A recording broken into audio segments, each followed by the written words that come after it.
یہ ادب کا تقاضا، دین کلو ادب، ہم سارے ادب والے ہیں، اہل سنت و جماعت ادب والے ہیں، تو اللہ تبارک و تعالیٰ ادب ہی میں رکھے، والدین کا ادب و احترام، بڑوں کا ادب و احترام، سادات کرام کا ادب و احترام۔ ایک سید زادے یہاں نہیں ہے، عادل شاہ صاحب وہ باہر ہیں، ان کے لیے میں دعا کروں اللہ تبارک و تعالیٰ انہیں بھی آباد رکھے، شاد رکھے، سلامت رکھے۔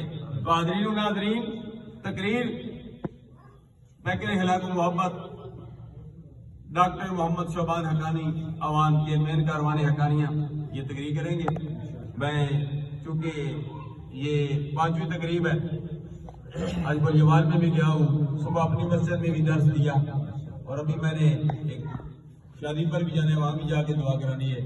میرے خاص مرید ہیں، ان کا الحمدللہ سلسلہ وہاں پہنچنا ہے، تو پھر اس کے بعد جنازہ بھی ہے۔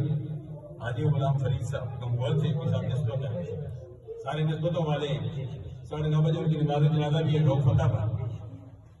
کیپٹن عمر خان صاحب کے بھائی محترم، سب کے لیے دعا کرتا ہوں جو زندہ ہیں اللہ ان پر بھی کرم فرمائے، جو میرے خاموشوں پہ پہنچ چکے ہیں اللہ ان پر